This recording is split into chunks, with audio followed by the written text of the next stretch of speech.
Welcome back to Matchday Live. OK, we're going to focus in on what happened in the London derby between Arsenal and Fulham. It was Arsenal that took all 3 points in the end, and it started with a goal from Mikel.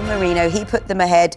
6 goals, his best ever league return, Wrighty. Yeah, well, obviously we bought him as a midfielder, but, we know he can pop up in the box, but he's come in now with the injuries and, he's got himself in the box and, to be honest, he's really opened us.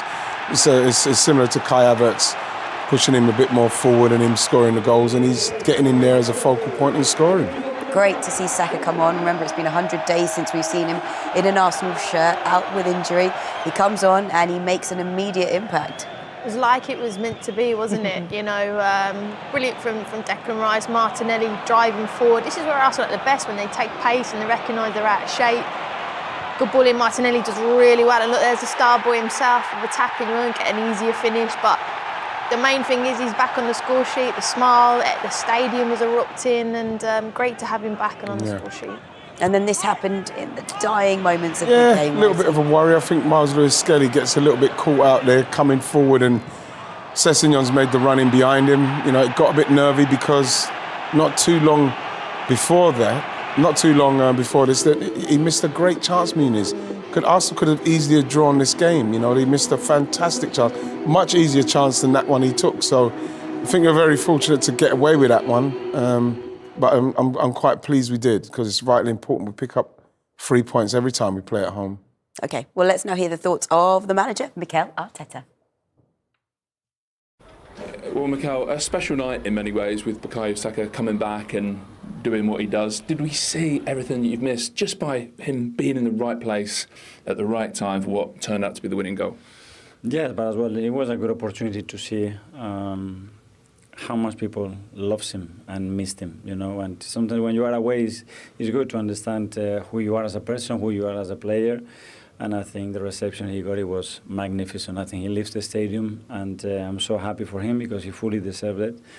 But he deserves it because he does things every single day like the one he's done after scoring the goal, is to say thank you to everybody that has helped him to recover and to recover in the condition that he is right now. So, good example. Oh, so that moment where he came over to, I think it's the strength and conditioning coach. You want to give him a shout out because he's one of the unsung heroes, I guess. He was for the whole team basically that has helped him during the rehab, and to stay positive and to keep his head down and work and stay connected to the team. And I think it was a good moment. I'm sure that reception will live with Bukayo forever. But does it give you all a lot of energy to see that? Well, it does. It's about energy, and when the stadium is right behind the team and is showing signs of love and support and encouragement to players individually, I think that lifts the whole play. So this is exactly what we need. So what did you make of the performance overall, the team performance? I mean, the winning margin in the end is narrow, but did you feel like you were well worth it tonight? I think so. I think we deserve to win the game, and I think we were very, very dominant, conceded absolutely nothing. But it's true that we step in a counter-attack situation. We didn't defend the box after well enough, and when you concede a goal with 2 minutes to go in the Premier League, you're hanging in there, so you know that. What was the challenge tonight? I mean, they set up in a back three or a back five for sort of 20-25 minutes. It didn't look like there was much space. Where was that space? How did you find it? How did you gradually kind of pick Fulham apart? Yeah, that's what we expected. They've been like this in the last few games against us, and they are really well coached, really difficult to get through them. So you have to be patient, but you have to be very aggressive. And our front line has been, especially Guy Martinelli, that I think he had a really, really good game. And that's what you need. And once you unlock the door, there are more spaces, more transition. And it was a bit easier for us to do that. After the second goal, the game should have been put to bed. Just on Martinelli, it feels like he's come back really, really sharp. What do you put that down to? Again, attitude, his hard work, people around him? Again, that, and then the fact that you missed it so much that you are so eager, and you really want to make up the ground and the months that you missed. So, it tells you as well the plays that we missed for 3 or 4 months, which are really, really important for us. I was just going to say, actually, is it an answer? Does it put a bit of more context around how well you've done to be second? You've done it without Martinelli, who's must have been man of the match tonight. You've done it without Bukayo Saka. I understand that outside probably you don't recognize that, but we know that the players that we miss and some others that we are not even talking about, Kai, Jesus, Bukayo 4 months out, but We've done it because as a team we are so strong, as in the culture is so strong, and the willingness to, in any context, adapt and go for it is always there present every day. Of course, it wouldn't be this season if there wasn't some bad news as well. I mean, it's true, isn't it? How's Gabriel? Yeah, worried because he never wants to come off, and he had to. He's not very sure about how big it is and what it's exactly, but he felt that he could not continue. Was it hamstring? Yeah, he felt something there, yeah. Hard to see him making Real Madrid next week, is it? Depends. I mean, he's a week there, but I think I would say today, the way he is normally, difficult, but let's see. And during Timber, last question, he went down twice and then went off in the end. How's he? He was struggling earlier. So yesterday as well, he wasn't at his best, but we lost Ben as well the day before. So he did a big effort to try to play, and he could not continue. Victory tonight, Declan. What did you make of the 90 minutes? Yeah, it was good. Obviously been away for 16 days now, so it was good to get back out there with the lads. I thought last 20 minutes we was a bit sloppy, but other than that I thought we was comfortable in the game, and it was good to come back after the break and get a win. That was the most important thing. So how good was it to have Bukayo Saka come back and to score as well? Yeah, it was special. I think you heard the crowd's reaction. It was unbelievable, and that's why he's one of the best wingers in the world, because he attacks the box and he's always in the right place, and you know he gets his goal like he did tonight, and it was a lovely moment for him. I'm so happy. Yeah, the assist from Martinelli as well, that was brilliant. Yeah, he improvised really well. It was a really good team move. But yeah, that's a special moment for B, because he's worked his socks off for 3.5 months, and he's missed a lot of games, but we got him back at a good time.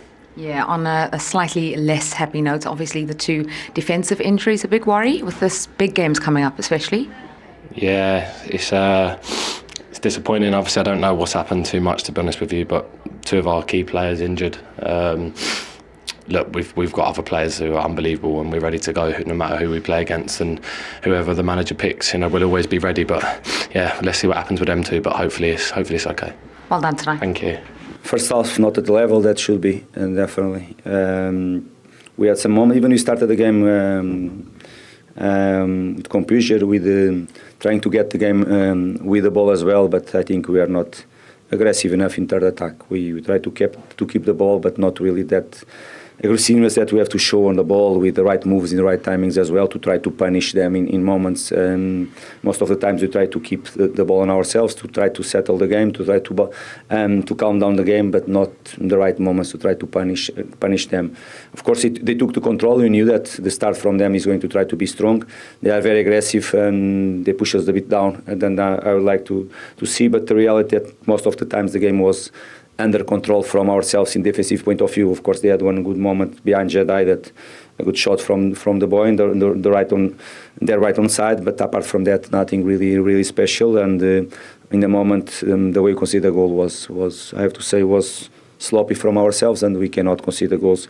The way we conceded the 2 goals, I think they made an impact in the game, and if you want to be consistent and to match this type of teams, you cannot concede goals the way we did it.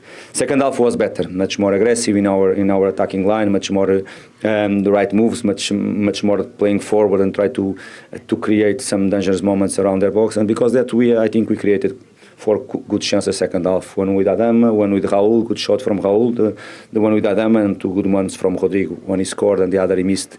And when you come here second half and you create 4 good chances second half, means that you did something right. First half was completely the opposite. Yeah, the word that sticks in my mind from your pre-match press conference is you said we need to be brave. Were you not brave enough in possession first half? Yes, definitely. I think was much more than the mind of the players to try to calm down the game than to be brave, to try to punish and to create danger moments around their box. How much do the circumstances, the context around this game, how much did they play a part, do you think, in your performance? You came off a real big disappointment on Saturday. You had to make a lot of changes in terms of personnel, in terms of your shape. Do you think that schedule, when Arsenal have had, I think, 16 days, does that schedule play a part in tonight? No, definitely the schedule. We know what it means. Sometimes we play against this type of sides, and if they play in the middle of the week, we can take advantage from that. Tonight was for Arsenal to take some advantage from that. Of course, some players that they didn't start, they were not on the top of their conditions to start the game. We knew it, and because that some of the changes they were on the pitch. But it's not going to be an excuse. If you want to be in the final stage of certain competitions, you have to be able to rotate. And as I said before the match, some positions positions we are short in numbers and we have to rotate in a different way like we did tonight. But it is what it is. We cannot keep being excused about what's happened last Saturday to the happen. Okay, it was a normal rotation. It's not the first time that we do, and it's not going to be the last for sure. Some players they didn't start because they were really not in conditions to start. Okay, thank you, Mark. Yeah, worrying times there with a couple of injuries, but we are going to talk about Saka because we have to talk about Saka. It was such a special moment, wasn't it, when he finally came on, and the reception he received from the fans was just incredible. Right, because he means the world to the club, and I think you can see that with his stats, where he's come from, the ALN, everything that he does, his progression in the club, the fact that he's turned into a world-class striker. You know, everybody's worried about, you know, the injury when it happened, but again, you know, he's come on and he's proved why they call him the star boy. I think it's fantastic play from Martinelli, but it's the run from Marino, which Kaz told me about when I didn't really see it, which opened the space up. That flick, I think he was going for goal, but Saka does what all good wingers do.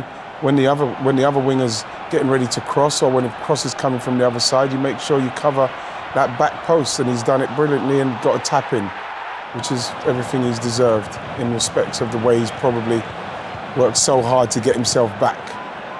Brilliant. 6 minutes and 34 seconds after coming on, and you could just see that moment meant everything to him. I love that celebration, Kaz. You spoke about the reception in the crowd, wasn't it, when he came on with us here? So it's great, and I love that he's gone to the people that have helped him get back on the pitch. But he's helped himself. He's classy, he's professional, and looks an absolute humble gentleman. So and his stats are frightening. They are frightening, aren't they? And I guess only he knows, and you guys will know because you've experienced it in your respective careers, when you do have some time out with an injury, only you know what you have to go through to get back. Yeah. And it must be really hard, not just physically, but mentally as well. It is mental. And then mentally it is very, very taxing on you simply because there's so much pressure on a player like him who's got an injury, what needed surgery on an hamstring, so you know that it's a pretty serious one. And you're hoping that he's going to come back to the same levels. But what people don't see is that he's living that every second of the day, from the time he was injured to now, he's thinking about getting fit, working hard on being fit. You know, the frustration of not being fit, watching the team going into games where he wants to help them, but he can't help them.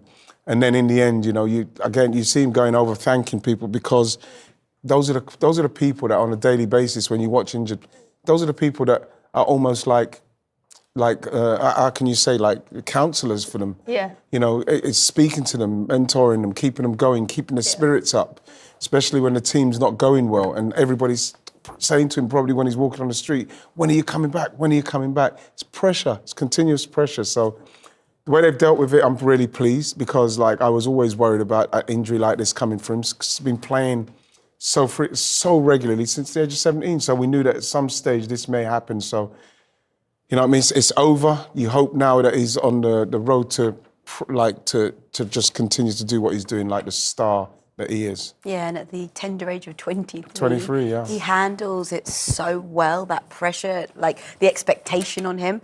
The only thing is, from now until the end of the season, there are some big games, of course. We've got Everton on Saturday, and then, of course, Real Madrid next week. So how do you expect them to manage his minutes from here on? Just, again, gradually build him up. I think, more importantly, the next day or so, as his recovery, you know, all the things that have, as Wright mentioned, your rehab to get back onto the pitch, it doesn't stop. It has to keep continuing because you're still rehabbing. But manage, again, his training load, manage his minutes maybe against Everton. But you'll want him to be available for at least 45 minutes if you could against Real Madrid. You know, that is the big one. You know, it was a great result tonight, but you have to look at that Real Madrid game. Yeah. Then maybe see how he is, and you keep building him because you need him to be good in that Champions League, because, you know, he's so important. That's a major game. It's the game of the season for Arsenal. Obviously, if we were closer to Liverpool, the game in May would have probably been the game of the season. But we're talking about Real Madrid, the winningest team in that competition. And I don't want to jump ahead of Everton, because it's going to be quite a big game as well, simply because they have to win that as well, depending on what Everton do against Liverpool. But I think that he probably gets some more minutes in Everton, probably similar to what he's done tonight, so as then, like Karen says, he can get a good amount of time against a Real Madrid, because let's face it, we're missing Gabriel now. We'll probably miss that. We need all the best players we can get out there for that particular game, because we know what the Champions League means to Real Madrid and how much they want to win that and how much good fortune they get in that tournament. They just seem to know how to win it, don't they? So, we're going to need everything we can get. But also, as players, aren't they the sort of games you dream of playing in? Because how often do you get to play the likes of Real Madrid in a Champions League game? I mean, it's massive, isn't it? It is massive. It's huge. It's not like... It's nights like that. That's why you play football. And, and the thing from watching Arsenal tonight, when they were at times, they do struggle to break teams down. And we've looked at his stats. He is the X factor. He is the star boy. He is the difference. You need that. And if you could have him for 30 minutes, 45 minutes, if you can do what Arsenal do is defend well at times, they are defensively good. I know it's obviously a big miss if they lose Gabriel, but if you can stay in the game and give him 20, 30, 40 minutes, he could give you something that could get you through. He's the difference, he's the X factor, so it'd be great to see him go and do that against a Real Madrid team. Probably as well, Kaz, you probably need to go to Real Madrid with something. You can't look at a Real Madrid side with the players that they've got, the capabilities, and feel like they're not going to at least get a goal here. So you have to be going to the Bernabeu with something. But ideally, I'd like to see him playing against Everton, putting on the same kind of performance, showing the same kind of abilities, and then we could start maybe talking about Real Madrid, and hopefully he can make a massive difference in that game for us. And what about Gabriel missing? That's a massive miss. Disappointment. Miss. It's massive. It's just as big in respect of what Saka does for us going forward, then Gabriel going the other way, set pieces, leadership, warrior that we need. I think that whatever you say, the drop-off from Gabriel, I don't know how fit Calafiori is at the moment, but when you're looking at someone going that quick and you pull up like that, that's not 2 weeks.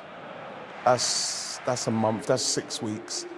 And, you can see it there because he knows himself. You can see him saying it there because what he means to us. You can see it there even with the win ratio. You can see it, he doesn't pull up.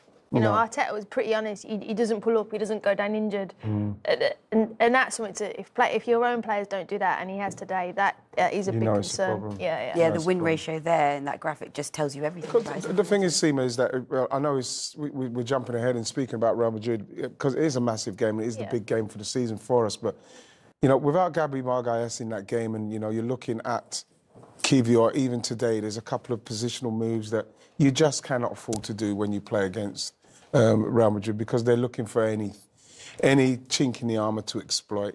And so you need people who are absolutely bang on it, to be able to say you can keep Real Madrid to no goals at home would be something that if Gabriel Magalhaes is there, I'd probably feel more confident about that. See, right? Okay, well, we started the show, didn't we? Talking about the run-in and talking about the title race.